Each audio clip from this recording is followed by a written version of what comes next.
Je vous amène en Italie. Là, en Italie, tout près de Naples, il y a en septembre dernier est né un petit garçon, Elias, d'une maman qui, parce que elle, sa particularité, c'est qu'elle a eu son bébé naturellement, un petit traitement hormonal de rien du tout, mais sinon naturellement. Petite stimulation ovarienne. Petite stimulation. Et elle a accouché d'un bébé à 61 ans. Si vous ne me croyez pas, regardez les images. Le 19 septembre 2016, Maria Rosaria Veneruso, une Italienne de 61 ans, est devenue maman pour la toute première fois dans une clinique située près de Naples. Je me moque totalement du qu'en dira-t-on. Oui, je suis âgée. Et alors? Je suis heureuse. Je vais vivre pleinement le fait d'avoir un enfant. Je pense à son avenir et je me ferai aider par ma famille. Malgré 4 fausses couches, Maria Rosaria n'a pas bénéficié d'une procréation médicalement assistée. L'accouchement du petit Elias s'est déroulé sans difficulté. Tout va bien pour lui. Il est né à 35 semaines. Il pèse 3,5 kg. Nous sommes très confiants. Non, c'est un beau bébé, 3,5 kg à 35 semaines. Oui. Anne-Marie, par exemple, tiens, comment vous réagissez, puisqu'elle a votre âge? Oui. Vous vous projetez dans cette situation-là? Non. Pas du tout. Alors déjà, je ne me projetais pas à 40, alors... même avec Thierry. Ouais. Même avec Thierry. Ah non. Oh non. Et puis, dans notre société... Vous redouteriez le regard des autres? Ah oui. Ouais. Ah oui, je pense que... Mon père n'avait pas bien réagi quand je lui avais annoncé que j'allais être papa. Ah oui? Ouais. Vous avez dit quoi? Il m'a dit, c'est la plus belle bêtise que t'as faite, t'es trop, pas trop âgé, mais vous avez votre boulot, vous êtes très pris, vous allez faire comment? Nous, on est trop vieux pour vous aider, tout. Et après, les derniers temps, sa dernière petite fille, ça a été son rêve de sa vie. Oui. Et vous? Quel regard vous portez sur votre histoire? Mon histoire? Ouais. Eh ben, je la recommence demain. Je crois que c'est le plus beau cadeau. Ouais. Vous voyez, on va avoir 20 ans de mariage cette année, le 27 juin, donc si tu veux, on refait encore autant. Moi, c'est bon, alors. On va vous laisser. Bon, alors, si on revenait à cette Italienne, alors, comment s'est passée la grossesse? Mais fort bien. D'après ses médecins, elle a eu une grossesse totalement épanouie. Elle a même fait du sport jusqu'à son 7e mois de grossesse. Ah bon? Ouais. Est-ce que c'est un phénomène courant en Italie? Oui, l'Italie avec l'Espagne sont les deux pays d'Europe où l'âge moyen auquel on a son premier enfant est le plus élevé, 31 ans et demi. Alors qu'en France, on est à 30 ans. D'accord? Donc il y a une vraie culture de l'enfant tardif là-bas. Et puis on a beaucoup parlé de l'Italie parce qu'en Italie, il y a 20 ans, une dame de 63 ans a mis au monde un enfant grâce à un gynécologue un petit peu controversé, je ne sais pas si vous le connaissez, qui s'appelle le docteur Antinori. On l'appelle l'accoucheur des grands-mères. Ça dit tout. Ouais. Donc il aide des femmes ménopausées à pouvoir mettre au monde des enfants. Alors il a été très controversé parce qu'en 2009, il a prétendu qu'il avait cloné 3 bébés. On n'a pas eu des infos en plus là-dessus. Et l'an dernier, il a été arrêté. Il a été arrêté parce qu'il serait au cœur, je vous dis conditionnel, parce que l'enquête est en cours, il serait au cœur d'un trafic d'ovocytes, trafic financier, et voilà. Donc, mais c'est vrai que on entend beaucoup en Italie, en tout cas, des mamans qui accouchent tard.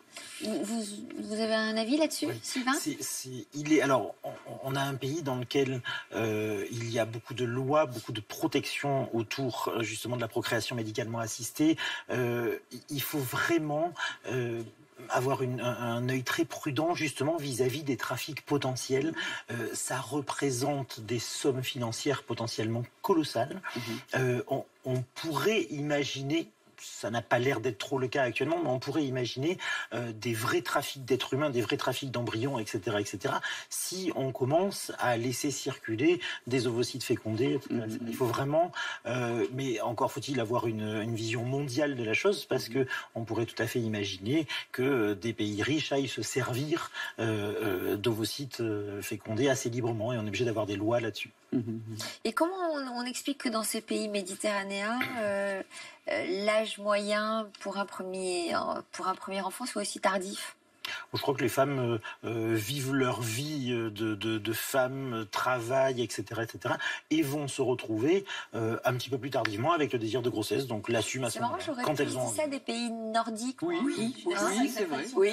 Oui, Moi aussi j'aurais pensé ça. Je sais pas l'expliquer. C'est vrai que les explications qu'on peut avoir aujourd'hui, c'est ce que vous disiez, Sylvain, c'est que les études sont plus longues, on veut asseoir d'abord sa situation professionnelle et financière. Les femmes sont très exigeantes, hein, et du coup elles ont du mal à trouver le bon. Non, je rigole, les garçons aussi. Votre femme, elle a eu votre premier enfant à quel âge? 27 ans. Non, c'était moi. Moi, j'avais 27, elle 32. On a 5 ans d'écart. Ouais, donc c'était assez tardif. C'était relativement tardif, au-delà de la moyenne nationale. Elle était très exigeante. Voilà. Mais c'est elle, oui, c'est ça. Elle a cherché le bon, et elle l'a trouvé. Et non, et puis aussi, aujourd'hui, c'est vrai qu'on a quand même, quand la fertilité décline, on a quand même un recours à la médecine qu'on ne pouvait pas avoir il y a peut-être encore 40 ans.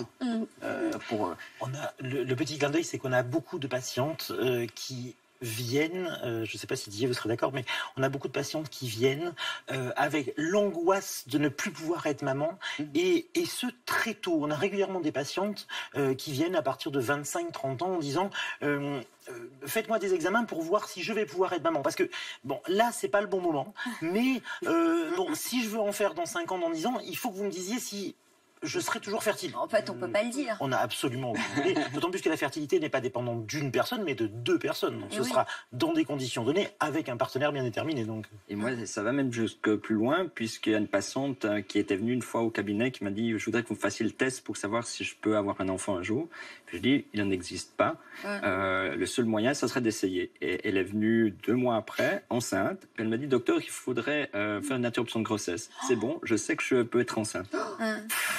C'est vrai que je trouvais assez choquant le principe. Vous, les plus âgés que vous ayez accouché tous les deux, Sylvain? Pour ma part, dans une grossesse spontanée sans intervention médicale, 47 ans. Et 49 ans ou 50 ans au moment de l'accouchement, avec une intervention médicale.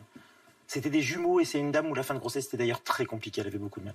Et vous, Didier? Alors moi, c'est plus jeune quand même, c'est dans les 44 ans, 45 ans. J'ai un biais de sélection, c'est comme je participe à des prises en charge justement de patientes qui ont du mal à tomber enceinte. Ensuite, elles reviennent pour le service après-vente. Et du coup, elles débarquent avec des grossesses assez tardives. Vous allez me dire que vous participez activement. Non, je ne participe à rien. Je ne participe à rien. Sauf les opérer pour qu'elles essayent d'avoir un bébé.